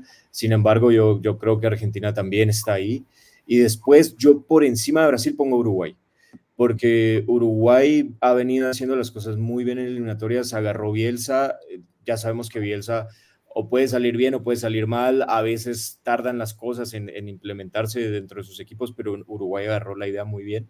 Se ve un equipo compenetrado, se ve también un grupo muy unido, muy convencido de lo que quiere el entrenador, y puede salir bien. Creo que Uruguay tiene el material humano de calidad de jugadores para imponerse y para soñar por lo menos con una hipotética final. Así que esos son mis 3 candidatos. Y de sorpresa, me gustaría ver quizás a un Canadá o a algún equipo de CONCACAF. Podría ser Canadá, podría ser Panamá, aunque es difícil, porque está en un grupo con Estados Unidos y Uruguay, pero como lo decía, es una selección que me gusta cómo juega y creo que va a competir bien. Y luego también me voy con Xavi, creo que del grupo de México, que es un grupo muy bonito, México, Jamaica, Ecuador, Venezuela. Creo que alguna de las 2 sudamericanas, si logra trascender, podría ser la sorpresa. Ecuador o Venezuela, la que logre trascender en ese grupo, puede hacer un camino interesante. Buenísimo, muchas gracias, Samu. Te dejo a ti, socio, tus favoritos. Sí, acabo rápido con esta sección de debate. Yo me quedo con la Uruguay de Marcelo Bielsa, por experiencia, por veteranía, por la convergencia entre gente joven, física, pero también muy buena. Gente como Araujo en defensa, Federico Valverde, Darwin Núñez, ¿no? Creo que tiene el equipo más estable y más compenetrado entre ataque y defensa que podemos ver, y con un técnico que sabe sacar jugo, ¿no? de sus jugadores, y que estará muy motivado, ¿no? de llevar a Uruguay a otra gran competición. Pero bueno, mi corazón siempre me dice Don Vinicius Juniors. Ojalá sea su gran Eurocup, su gran Copa América, perdón, que sea la consagración de un gran año y que pueda ganar el Balón de Oro con eso. Buenísimo. Y si quieres, yo termino también rapidito. Yo voy a pecar no de nacionalista, pero de gran romántico de la idea de la amistad. Y yo le hago mucho caso a mi estimado. No lo dije por presentarte y para que te pusiera rojo como Kevin De Bruyne al minuto 70, pues lo dije porque realmente lo siento. Yo creo que, agárrate, porque creo que Colombia, con lo que me has contado, creo que Colombia tiene muchas chances. También mi sorpresa sería Panamá. Yo creo que Panamá tiene una idea de juego muy interesante. 3 centrales, pero te dominan un partido entero. Lo fuimos a ver al estadio acá en Guatemala con Samuel y es impresionante cómo juegan, ¿verdad? Incluso en una cancha tan mala como la que es del Estadio Nacional de Guatemala. Así que eso sería mi insight. Buenísimo, socio. Muchísimas gracias, y gracias a Samu y a Xavi por este gran debate que hemos tenido. Nos gustaría habernos quedado muchísimo tiempo más. Vamos a pasar a la sección ping-pong. Es la última sección, la más dinámica, la más picante, de cara a nuestros invitados, de cara a nuestros televidentes. Vamos a empezar con Samu. Xavi, te quitamos de aquí. Me dices si puedes quedarte o no. Si no, lo hacemos más adelante. Pero si te parece, Manu, yo se lo hago a Samu. tú se la haces a Xavi. Tenemos un par de preguntas.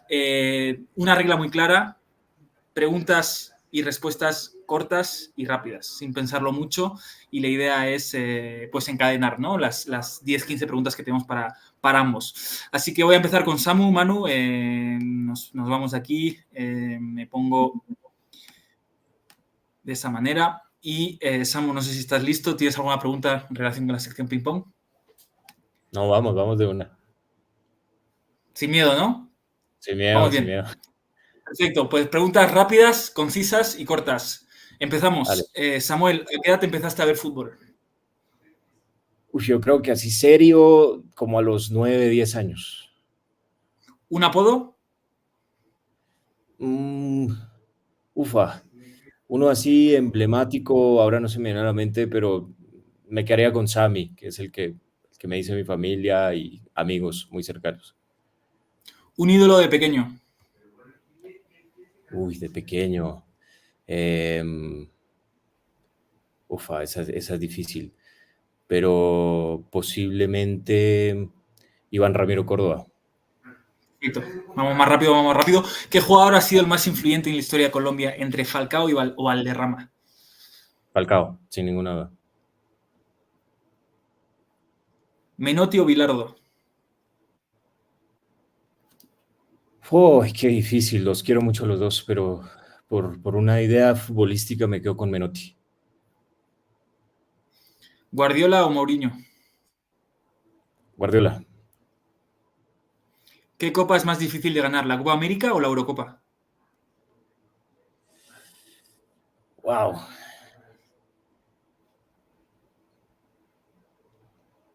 Y probablemente la Eurocopa. ¿A quién te gustaría ver ganar la Euro? A Países Bajos, como dije. Sí, ¿Y la Copa América? Lo sabemos, Colombia, ¿verdad? sí, a Colombia, sin ninguna duda. ¿Quién es el mejor técnico de la historia?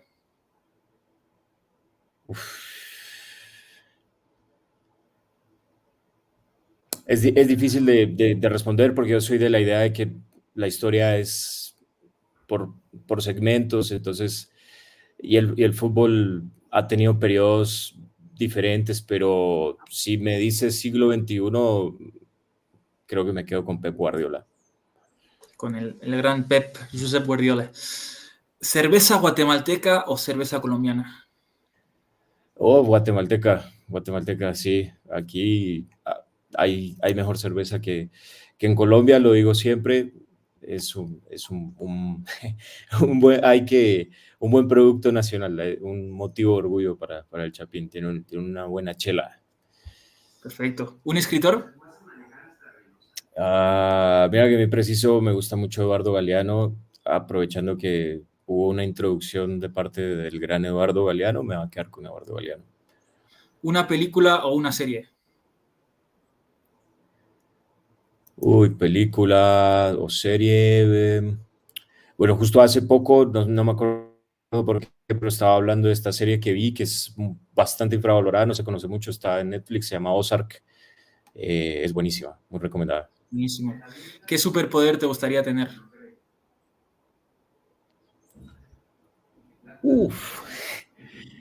Probablemente estoy entre teletransportarme o viajar en el tiempo. ¿Era gol de Yepes? Lamentablemente no. ¿Samuel le tiene miedo a? Le tengo miedo a las arañas, pero he intentado vencerlo. Es decir, he intentado amigarme con ellas, porque sé que tienen lo vi desde una forma más lógica, más natural, desde lo que hacen para el ecosistema. Y bueno, ya, si es muy grande, pues bueno, hay que sacrificarla, pero si no, se acepta como pequeña mascota. Perfecto. Y última pregunta de la sección ping pong. Samuel Prieto Ramírez se define como... Me defino como una persona soñadora, que le apasiona muchísimo el fútbol en todo su esplendor, a nivel deportivo, a nivel social, a nivel político también. y por esa razón, como decía Manu, me encantaría envolverme de una forma profesional con el fútbol. Soy una persona muy sencilla, familiar, nostálgica y bueno, básicamente eso. Perfecto, Samu. Pues muchísimas gracias por estar en el día de hoy y estamos pronto en contacto. Te dejo, Manu, socio, despedirte.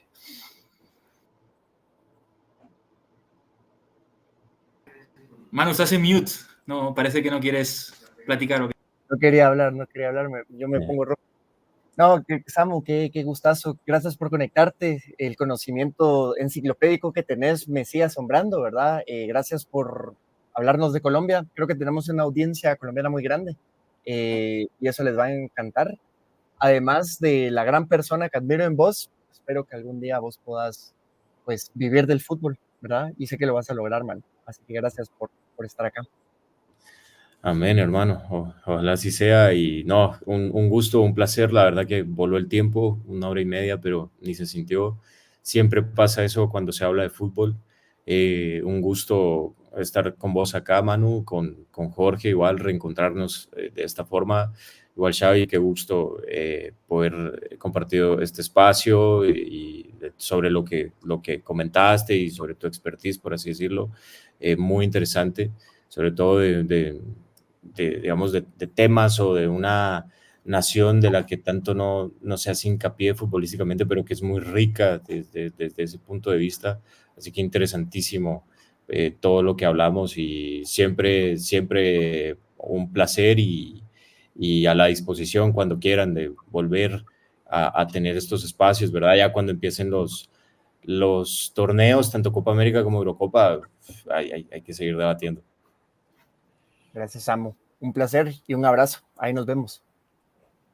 Chao, amigos, un gusto. Buenísimo. Entonces, socio, te vamos a sacar de acá. Yo me voy a quedar con Xavi. Te voy a conocer mejor que tu mejor amigo. Así que espero que estés listo. Claro, claro. Entonces, comienzo. ¿A qué edad empezaste a ver fútbol? Uf. Desde que tengo memoria, yo diría 5 años. Tremendo. Un apodo que te digan en tu casa, tus amigos, que no sea Xavi. Pues en mis mejores épocas de fútbol, Hulk. Hulk, Sí. por fuerte. Buenísimo. Porque nada pasaba. Buenísimo. Un sueño frustrado. Bueno, no creo, sueño frustrado porque sé que no va a ser, es futbolista. Sueño que podría ser en algún momento es embajador. Claro, espero que se te cumpla. Ojalá. Un ídolo de pequeño. Drogba, Didier Drogba, 100% toda la vida. Gran delantero. ¿Con qué equipo te identificas más en Francia o en Europa? Que me identifique, pues me gusta mucho el Liverpool, su mentalidad, su forma y su afición, pero yo me hice aficionado del Chelsea por Drogba. La verdad, no tengo tanta afinidad con su ideología, etcétera. Yo soy fan del Chelsea simplemente por Drogba y por esa época dorada del Chelsea, pero si no, yo me identificaría un poco más por el Liverpool. Sé que suena un poco raro de una afición del Chelsea, pero la verdad así es. Mi pasión por el Chelsea fue por Drogba y de identidad yo creo que un poco más por el Liverpool. Buenísimo. ¿Boca o River? Uy, yo diría Boca. Me gusta, ya me caes bien. ¿Verás algún día a México ganar algún trofeo en el futuro? Sí, desafortunadamente serán muchas Copa Oro, pero espero que fuera de la Copa Oro haya algo más, una de esas, alguna Copa América, ojalá. Buenísimo. ¿Qué te decepciona más o te frustra más de México como país dejando el fútbol de lado? Yo creo que el monfutismo, como, ¿cómo se puede decir? Como dejar las cosas pasar sin reaccionar. Claro. Siento que falta un poco más de reacción de la gente. La inacción. Ajá, exacto. ¿Quién es el mejor jugador del fútbol mexicano? ¿En la actualidad o de la historia? De la historia. Hugo Sánchez. Y el Y pondría también a Rafa Márquez, que ese yo lo vi jugar y siempre me encantó. casi posible entrenador del Barça. Y el mejor entrenador de la historia. También, como decía Samu, es difícil, pero pues yo pondría a Pep Guardiola. O sea, lo que hizo y lo que sigue haciendo es impresionante. ¿Cerveza o vino? Voy a sonar muy francés, pero yo voy por el vino. Un insulto mexicano. Que chinga su madre al América. Tenemos afición y tenemos audiencia americanista, así que Uf, un lugar para visitar en México. uy, muchísimos, pero yo escogería un lugar poco conocido, que es Tlaxcala, que muy en México se hace mucho la burla, es un lugar que no existe, pero es un lugar muy, muy bonito, muy seguro, con haciendas increíbles, con unos paisajes tan mexicanos que la verdad hasta mismos mexicanos no conocen Tlaxcala. Yo creo que es un lugar a donde la gente tendrá que ir. Y obviamente está Oaxaca, que ese es 100% donde tiene que ir. Pero yo escojo a Tlaxcala porque justamente es un lugar que se habla poco y que tiene muchísimo que dar. Escuchen, audiencia. ¿Una comida local? Uy. Chilaquiles y añadido con siempre chapulines, que a mí me encantan los chapulines. Son estos grillos. Claro. ¿Un libro que recomendarías? Pues yo diría, a mí me gusta mucho leer en francés, uno que se llama Sumisión de Michel Houellebecq, que es muy polémico, pero que es interesante. Y si no, hay uno en inglés que se llama A Guide for the Perplexed, de Schumacher, que es interesante. Y si me dejas también uno en español, bueno, que es de Saramago, que es en portugués, pero que se llama Las intermitencias de la muerte, que lo leí en español, que también es muy bueno y muy interesante.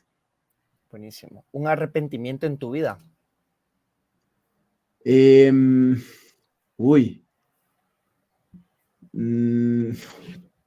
Qué pregunta tan difícil.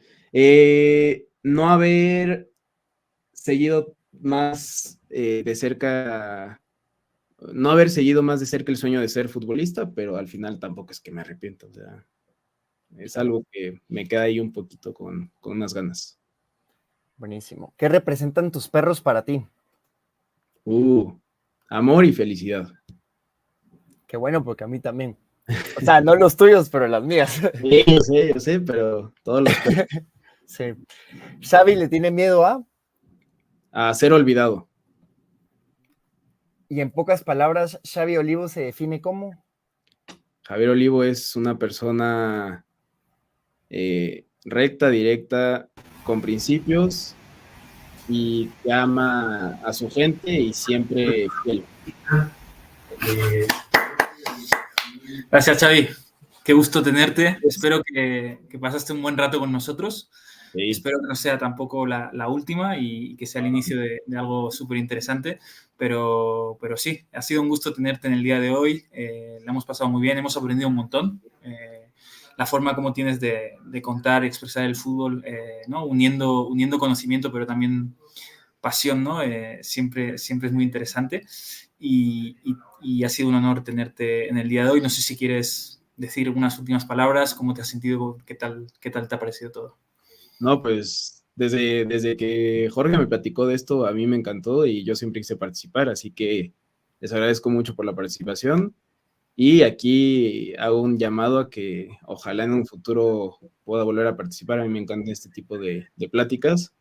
Y otra cosa que también me define es que soy un apasionado por la geopolítica y el fútbol, así que ya son yo creo que mis dos grandes pasiones.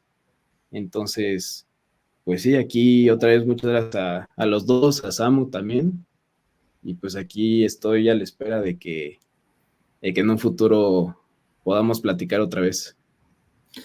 Buenísimo, Xavi. Pues te agradezco un montón y nos vemos pronto. Muchas gracias. Gracias. Xavi. Socio, quedamos tú y yo, como siempre. Ha sido un gusto este primer programa, este tercer tiempo, ¿no? de esta nueva segunda temporada. ¿Cómo lo viste? ¿Cómo te lo pasaste? Vienen grandes cosas, se vienen 2 grandes torneos, pero bueno, era importante hacer esta previa. El torneo ya empieza la semana que viene, ¿no? El día 14 de junio, así que será un gusto poder compartirlo contigo. Claro, porque se vienen cositas. Creo yo que son dos competiciones diferentes, pero generan lo mismo para nosotros: felicidad, decepción, alegría, estímulo, y hace parte de ser vivo, de ser humano, sentirse otra vez así, y el fútbol lo logra, ¿verdad? Colectivamente lo logra. Así que qué gusto verte, Jorge, socio, como te digo coloquialmente. Espero que sigamos estos proyectos porque me encantan y yo lo vi extremadamente valioso, fructífero y sobre todo enciclopédico, ¿verdad? Buenísimo, socio. A mí me gustaría terminar con una cita, ¿no? Habíamos empezado con Eduardo Galeano. Me gustaría terminar con él, si me lo permites. Adelante. Y con esto cerramos el tercer tiempo. Decía Eduardo Galeano: el fútbol tiene la culpa, toda la culpa, y si el fútbol no existiera, seguramente los pobres harían la revolución social y todos los analfabetos serían doctores. Pero en el fondo de su alma, todo uruguayo que se respete termina sucumbiendo, tarde o temprano, a la irresistible tentación del opio de los pueblos. Muchísimas gracias y nos vemos en el siguiente programa.